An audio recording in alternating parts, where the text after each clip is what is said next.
First குறள் பாத்துருவோம். சரியா? குறள் 357. ஓட்டுள்ளம் இல்லது உணரின் தலையா தோற்றுள்ள வேண்டா பிறப்பு. பொருள்: ஒருவனுடைய உள்ளம் உண்மை பொருளை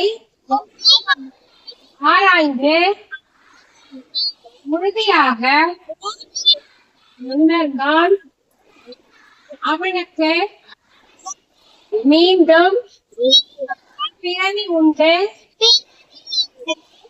என்ன வேண்டாம்.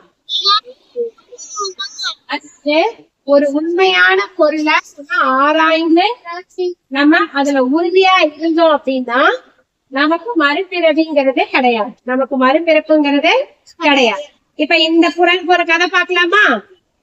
ஒரு ஆசிரமம், அங்க ஒரு ரிஷப முனின்னு சொல்லிட்டு ஒரு குருஜி முனிவர் இருந்தாரு. அவர்கிட்ட நிறைய பேரு என்ன பண்ணிருக்காங்க, ஆன்மீக பயிற்சி எடுத்துட்டு இருக்காங்க. என்ன பயிற்சி? ஆன்மீக குருகுலம், ஆன்மீகத்தை பத்தி தெரிஞ்சுக்கிறது, அது எடுத்துட்டு இருக்காங்க. சரியா?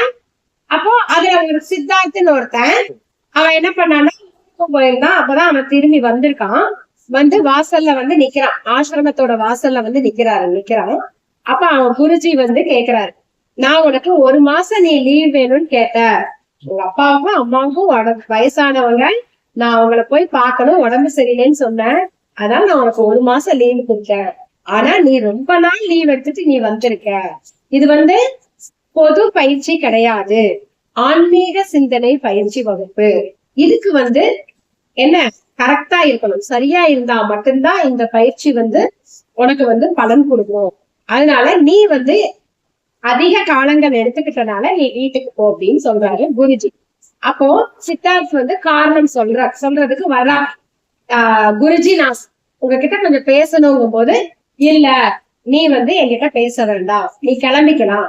1-2-3 வருஷம் கழிச்சு நீ வா, நான் அப்போ உனக்கு பயிற்சி கொடுக்கலாமா, ஆன்மீக சிந்தனை பயிற்சி கொடுக்கலாமா வேண்டாமாங்கிறது நானு சொல்றேன் அப்படின்னு சொல்லிட்டு குருஜி என்ன பண்ணிட்டாருன்னா ஆசிரமத்துக்குள்ள போயிட்டு எல்லா வேலையும் முடிச்சுட்டு எல்லாம் இது பண்ணிட்டு சாயந்தரம் வர்றாரு. அந்த சித்தார்த் அவர் வாசல்லையே நிக்கிறார். சித்தார்த் எங்க நிக்கிறா? அப்படி வாசல்லையே நிக்கிறாரு. உடனே என்ன நீ இன்னும் போகலையா அப்படின்னு கேக்குறாரு குருஜி. நான் உங்ககிட்ட நான் காரணம் சொல்லணும், ஏன் இவ்வளவு நாள் வரலைங்கிற காரணத்தை நான் சொல்லணும். அதுக்காக மட்டும்தான் நான் நிக்கிறேன். நான் சொல்லிட்டேன்னா நான் நீங்க சொன்ன மாதிரி கிளம்பிட்டு நான் வந்துடுறேன். 1-2 வருஷம் கழிச்சு நீங்க சொன்ன மாதிரி நான் வர்றேன். அதுக்கப்புறம் நீங்க முடிவு பண்ணிக்கோங்க குருஜி அப்படின்னு சொல்றேன். சரி சொல்லு, என்ன காரணம்னு சொல்லுங்க. நான் என் வயதான அப்பா அம்மாவை பார்க்க போயிருந்தேன். அப்ப அவங்க நோயினால கஷ்டப்பட்டுட்டு இருந்தாங்க. அவங்கள நான் பார்த்துட்டு அவங்களுக்கு சிகிச்சை கொடுத்துட்டு வந்தேன். அப்ப அந்த ஊர்ல இருக்கிறவங்க நிறைய பேருக்கு தொற்று நோய் ஒண்ணு ஏற்பட்டுச்சு. அதனால அப்ப அவங்களுக்கும் நான் என்ன பண்ண வேண்டி இருந்தது, கவனிச்சுக்க வேண்டி இருந்தது. அதனால அவங்களுக்கும் போய் சிகிச்சை எல்லாம் பண்ணிட்டு, சிகிச்சைக்கு ஏற்பாடு பண்ணிட்டு, நல்லா அதாவது வசதி படைச்சவங்க கிட்ட இருந்து நிதி உதவி வாங்கி, வசதி இல்லாதவங்க வறுமையா இருக்கிறவங்களுக்கும் நானு என்ன பண்ணேன், அந்த தொற்று நோய்க்கு கூட்டிட்டு சிகிச்சை பண்ணேன். இத தெரிஞ்சுக்கிட்ட பக்கத்து ஊர்ல இருந்து எல்லாம் வந்தாங்க. எங்க ஊருக்கும் நீங்க உதவி பண்ணணும்னாங்க. அதையும் நான் அங்கேயே போய் நான் உதவி பண்ணிட்டு நான் வர்றதுக்கு எனக்கு இவ்வளவு காலம் ஆயிடுச்சுங்க குருஜி, என்ன மன்னிச்சிருங்க, நான் பண்ணது தப்புதான். நான் இப்ப கிளம்புறேன், இன்னும் 2 வருஷம் கழிச்சு வர்றேன். உங்களுக்கு நீங்க என்ன சொல்றீங்களோ அதுபடி நான் நடந்துக்கிறேன் அப்படின்னு சொல்லிட்டு சித்தார்த்து அவர்கிட்ட பதில எதிர்பார்க்காம அப்படி திரும்பி வீட்டுக்கு போறதுக்கு திரும்பிட்டார். அப்ப குருஜி, சித்தார்த் நின்னு அப்படிங்கிறாரு. சரின்னு சொல்லிட்டு, சொல்லுங்க குருஜி அப்படின்னு. ஆன்மீகம்ங்கிறது என்ன? மத்தவங்களுக்கு உதவுறதுதான் ஆன்மீக பயிற்சிங்கிறது. என்னது? மத்தவங்களுக்கு உதவுறதுதான் ஆன்மீக பயிற்சி. நீ இப்ப அதை செஞ்சுட்டு நீ வந்திருக்க. நான் அதை புரிஞ்சுக்காம நான் என்ன பண்ணிட்டேன், உங்ககிட்ட காரணத்தை கூட கேட்காம உன்னை திருப்பி அனுப்பணும்னு முடிவு பண்ணிட்டேன். அது என் மேல தப்புதான். ஆனாலும் உனக்கு நான் திருப்பி அனுப்பணும்னு நினைச்சதும் சரிதான் இந்த இடத்துல. ஏன்னா உனக்கு ஆன்மீக சிந்தனை பயிற்சி தேவையில்லை.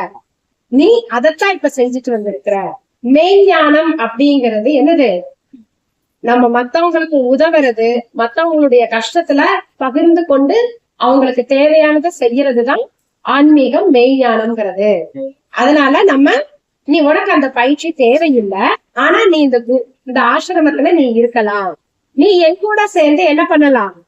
மத்தவங்களுக்கு நீ இந்த பயிற்சியை நீ கொடுக்கலாம்.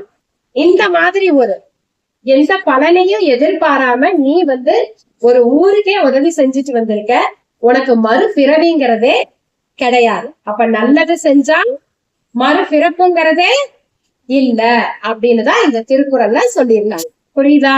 இந்த கதை உங்களுக்கு எல்லாம் பிடிச்சிருக்கா?